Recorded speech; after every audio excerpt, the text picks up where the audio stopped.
All right, let's go ahead and get started. So who here has been in a speaking situation that was very uncomfortable? Yeah? And I'm not talking about where you're actually giving the presentation, but where you're an audience member and you are witnessing just an absolute train wreck of a speech. Yeah, we've all been there, right? So bad that you just want to climb underneath the desk, not because you're embarrassed for yourself, but because you're embarrassed for the person up there giving the speech. I think all of us want to avoid that situation as a public speaker, and so that's what we're going to cover today.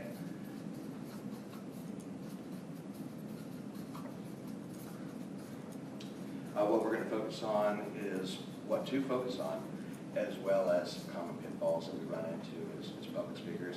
Most of the pitfalls that we're going to have, we'll find out, are actually just the result of nervous energy. So, according to military training instructors, speaking is very simple. Tell them what you're going to tell them, and then tell them what you told them. It's oversimplified, but it works. Essentially, in speech class, we talk about the same thing. We have an introduction, where we have a thesis statement, and then we preview our main points, and then we have our body, where we discuss those main points, and then we have a conclusion, where we review our thesis statement, where we review our main points, and then where we deliver a memorable closure. And so it's essentially, tell them what you're going to tell them, and then tell them what you told them. So very, very simple formula, very important to bear in mind too as you're speaking. You never just want to trail off and let your speech die. Speaking tips, very, very important that as you're speaking to an audience, that you speak up. Nobody can hear speaking. If you're speaking loudly, nobody can hear what you're saying. Right? If you're not speaking up, if your audience can't hear you, there's really no point because they can't hear you. They don't know what you're saying. Your message is being delivered. So very, very important that you speak up. Secondly, enunciation. If you mumble through your words, if your words are unintelligible as they come out of your mouth, people are left wondering, I don't know what he said. What exactly was that word? Voice inflection and intonation, this is huge too. If we don't have any variety in our tone, if we go through our presentation and we're incredibly monotone and the whole time we don't change our rate of pitch or our voice quality at all whatsoever as we're speaking to an audience, we can really, really tone people out. It's like listening to a robot, right? And also rate of speech. So as we're speaking, our natural inclination as a nervous person is we're going to hurry up and go through it. We're going to speak as quickly as possible so that we can hurry up and get through a speech material and so that we can sit down and so we can let the next person go.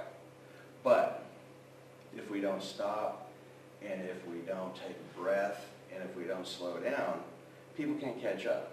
Our audience members are left wondering, okay, now I heard the beginning, but then after that it was all a blur. Right? We don't want to be in that situation either. In fact, it's always a good idea when you begin a speech to go ahead and stop, take a deep breath, and then begin your speech. And it's amazing if you do that one simple thing, as you exhale, you can physically feel the stress leave your body. And afterwards, you can focus on what it is that you're going to say, and you can deliver your message to your audience. Bodily movements, this is important. You can feel free to move about, don't feel like you're tethered. We don't want to live right here the whole time. We don't want to white knuckle the podium as we're delivering to our audience because this looks a little weird. It looks like this podium is holding me up, and that if I let go, I'm going to blow away at any moment. It makes people uncomfortable, and people focus on the message your body is communicating versus the message that your mouth is communicating. So, feel free to move about, feel free to use arm movements, but avoid some pitfalls as well. The first one's the elephant man. And this is a nervous habit that happens when people don't quite know what to do with themselves. And so what they do is they shift their weight from one foot to the other. This right here is not really even an exaggeration. I know it's kind of funny, but I mean, I've seen it to where, I mean, people actually start, almost doing sort of a little dance, and they start kicking their feet out as they're talking. And they're thinking, man, I'm really getting my audience involved today, right? But what they're also doing is their audience is involved in watching them elephant man back and forth instead of listening to the words that are coming out of their mouth. The second one is caged tiger. We've all seen this one too. And this is where you're really nervous. And you feel like I have to get around and I have to move around the room, right? And so I walk up and I'm delivering my points, and then I come back to my notes, and then I come over here and I'm talking some more, and then I realize, oh my God, I'm in front of the projector, so I need to move back, and I'm all over the place, and I'm just so full of energy, and I'm a caged tiger. And you know what? It works great for telemarketers. Doesn't work so great for speech students because you're freaking your audience out. Natural body movements illustrate your points. Some other unnatural, nervous habit body movements that we have, especially for people that wear rings. The ring twister. I'm nervous. I'm here delivering my speech. And so, oh look, I found my wedding ring. It's my source of comfort, my source of strength as I deliver to my audience. And I twist my ring the whole time. Watch this. I mean, you'll actually see that people will deliver an entire presentation twisting their wedding ring. And as an audience member, you're thinking to yourself, I wonder how long that's going to go on. Is he going to twist his finger off? I don't know. The other thing, especially with people that actually are blessed with hair, is the hair flipper. Usually it's beneficial if you have longer hair. But yeah, I've seen guys do it too, where as you're talking along, imagine me with hair, if you will, they begin to twist their hair around their finger, right? And pretty soon you have like a little dreadlock going on as they're going through their speech. I actually had one young lady who took her little dreadlock of hair and then stuffed it into the corner of her mouth. It was absolutely repulsive. The other thing is the I've got pee.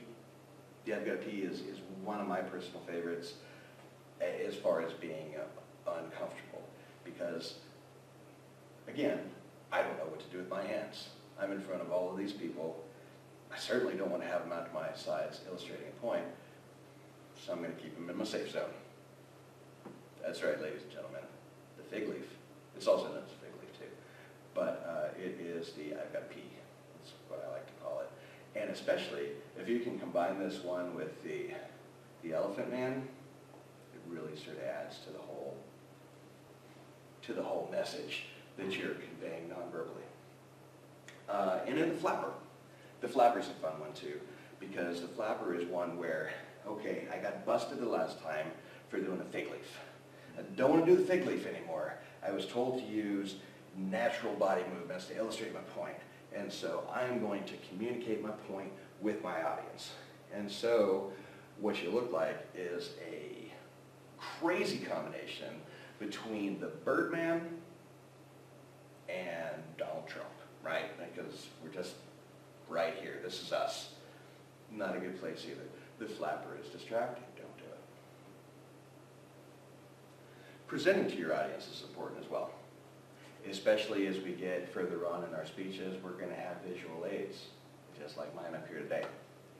And so, a common habit of folks is to turn their back on their audience.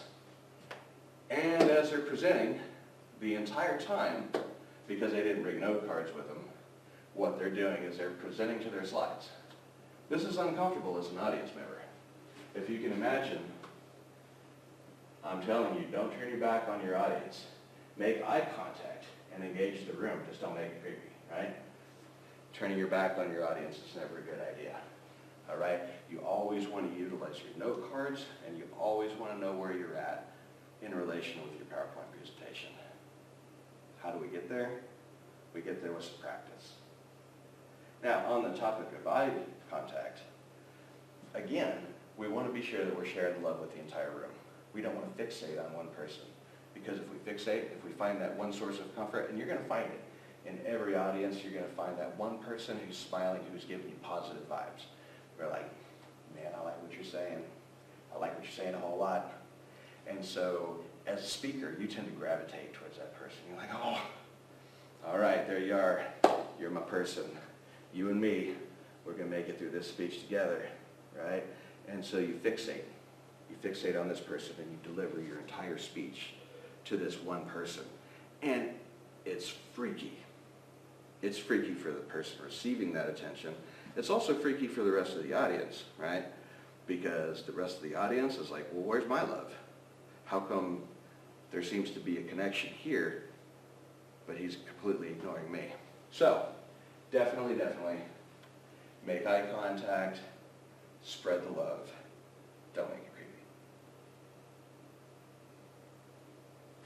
So, in order to avoid those situations where you're the unfortunate soul that is giving an absolutely dreadful speech, keep some basic things in mind. First of all, if we go back to our military training instructor example, tell them what you're going to tell them, tell them what you told them, and then get out. Also, speak up. Make sure that everybody in the room can hear what you're saying. Have some natural body movements.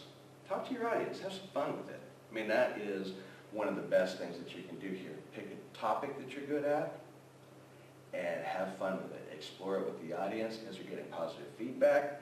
Build on that positive feedback. Last but not least,